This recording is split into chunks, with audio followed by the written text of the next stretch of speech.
I am here today to share with you all the story of how Mike and I met and where we met and how it all kind of began. So this was back when Tinder, Instagram, Facebook, those were not in the picture. So we're bringing it all the way back to the MySpace days.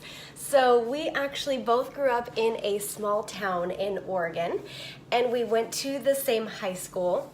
I am 3 years younger, so when he graduated in 2005 from high school, I was one of the girls who we would hold, the underclassmen girls would hold these beautiful flower arches for the graduates to walk through on the field on their way up to the stage to get their diplomas. So as an underclassman, we would wear these beautiful prom gowns. So I was on one side, my girlfriend was on the other side, we're holding an arch together.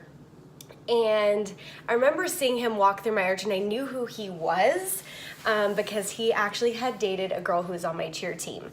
So I knew his name. I thought he was cute, but I didn't know, I hadn't actually met him yet. So he walked through the arch, and I remember afterwards on the field, we were taking pictures with a lot of the graduates. So we're in these beautiful gowns, and he came over and tapped me on the shoulder, and I turned around and he said, would you like to take a picture with me? I think you're really cute. And I said yes, so I turned around, I took the picture with him, and then after that, I just thought that was kind of it. So my life went on. It was summer. We were out of school for summer, and he was going to be going to college. So he had reached out to me on MySpace, though, and asked me if he could take me on a date. So our first date, technically, was Baskin-Robbins. We went to Baskin-Robbins, he picked me up, brought me home before curfew. There was no kiss at the end, nothing like that. We were just friends. And then after that, we continued to talk. He messaged me on MySpace, and we decided to kind of keep that dating going. So for 53 days, we dated before he left for college. He went to a college in San Diego, so he moved out of state. Obviously, we weren't gonna keep dating because I barely had just gotten my driver's permit, so didn't even have a driver's license.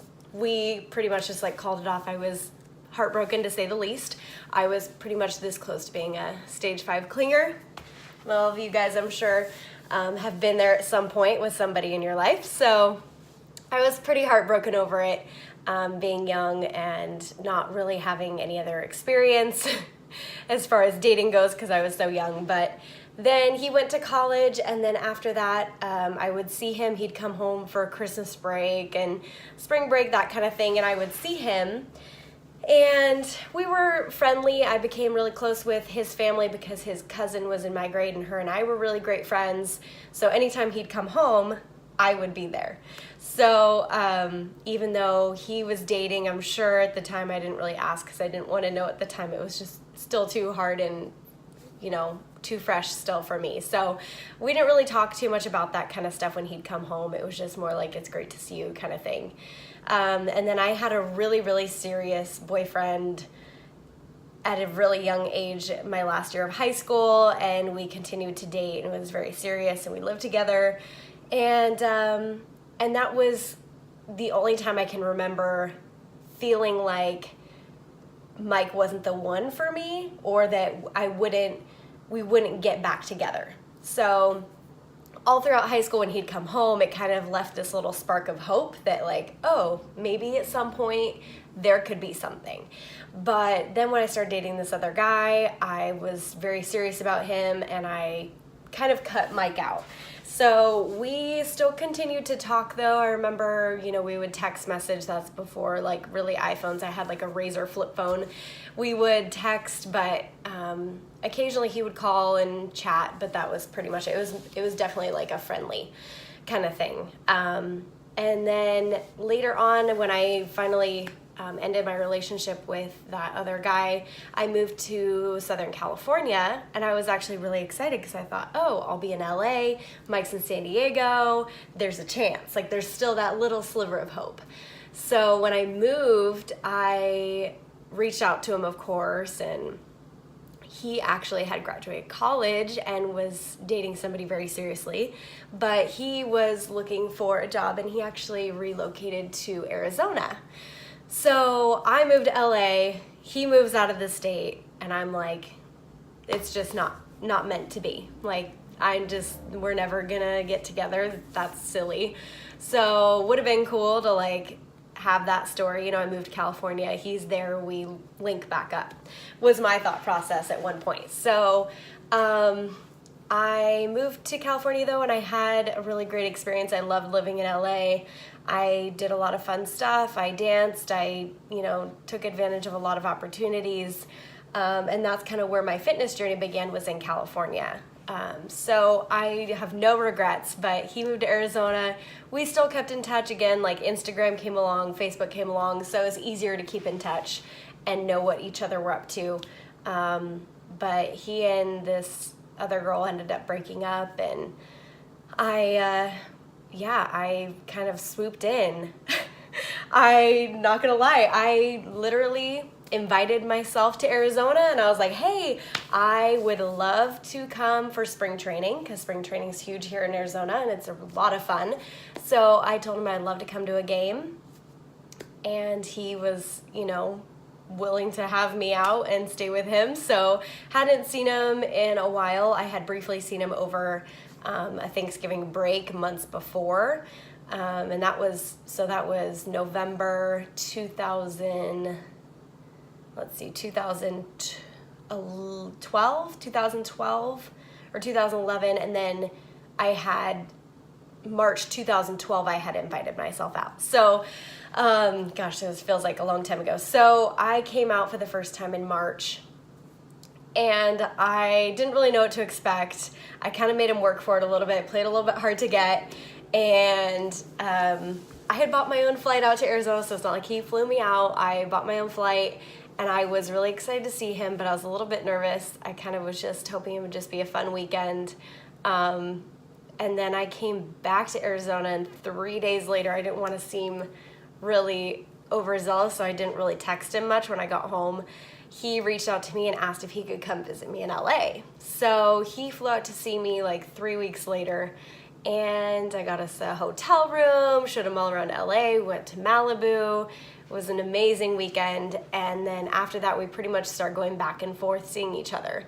And by like 3 months later, we had seriously started dating again, which was pretty surreal, that we were seeing each other. So I came out here to Arizona. He would come to LA to see me. We went back and forth for 2 years, actually. We did long distance.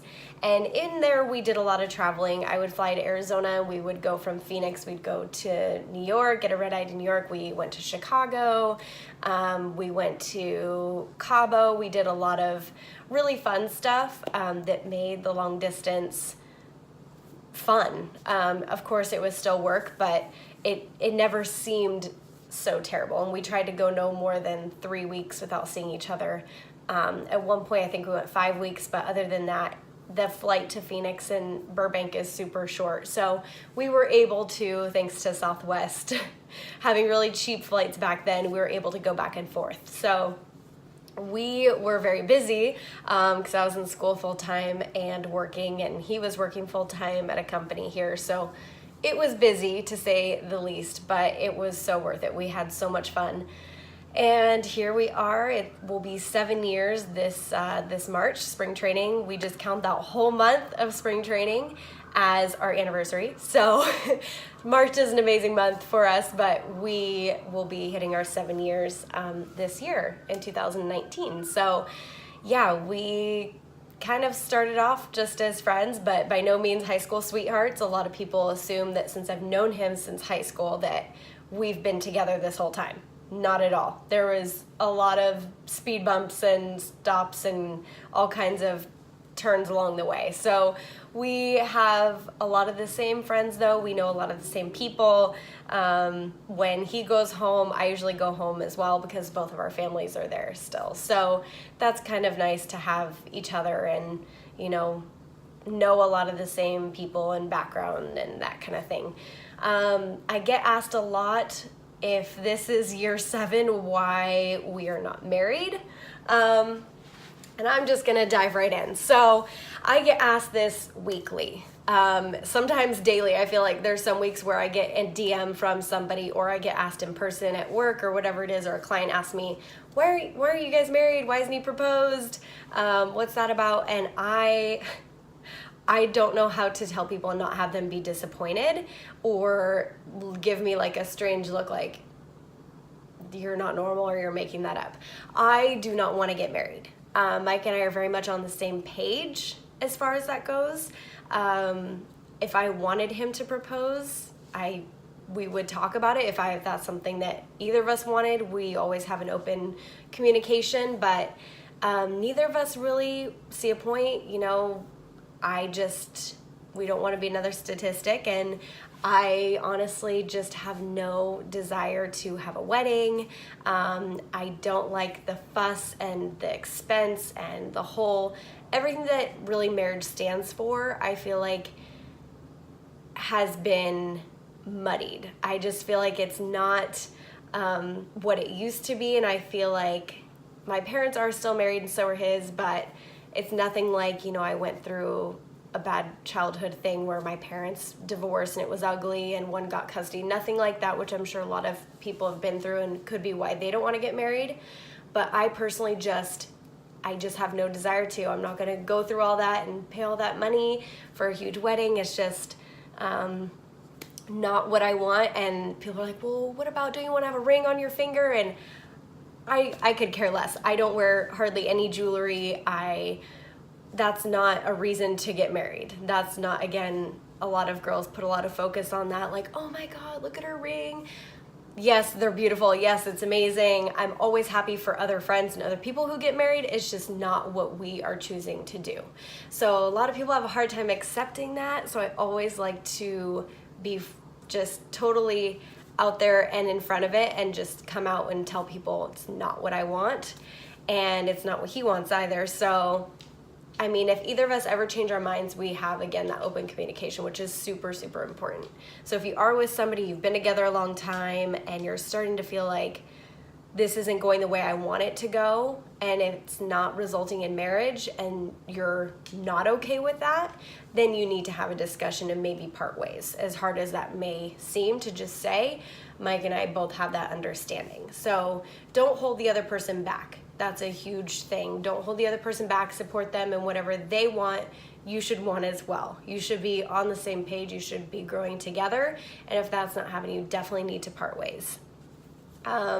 Another thing that I get a lot, which will be for another part 2 of this vlog, is having kids. So obviously we don't want to get married, and I've kind of just explained my side of it. I get asked just as much why we don't have kids. We're smart, we work hard, we do well, we're, stable, we should have kids by now, or we should have a kid, or kid would be so cute.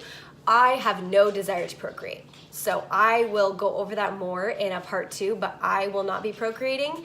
That is a personal stance, and I will go more into that in part 2. So I hope that you guys have learned a little bit more about me and about our relationship, and maybe it will help you in your relationship as well. And hopefully it was just fun to learn about how I chased Mike from Oregon to California to Arizona. That's also an entertaining fact of me and him being together. But anyhow, you guys, if you have any questions or comments, put them in the comments below, and feel free to subscribe for more updates and a second part 2 to this vlog, you guys. So I will also have one on how we got this little goober right here. Say hi.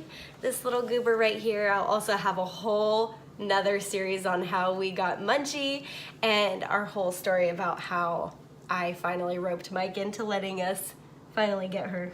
So that will be for another time as well. So make sure you subscribe and like this channel for more updates, and I will be talking with you guys soon.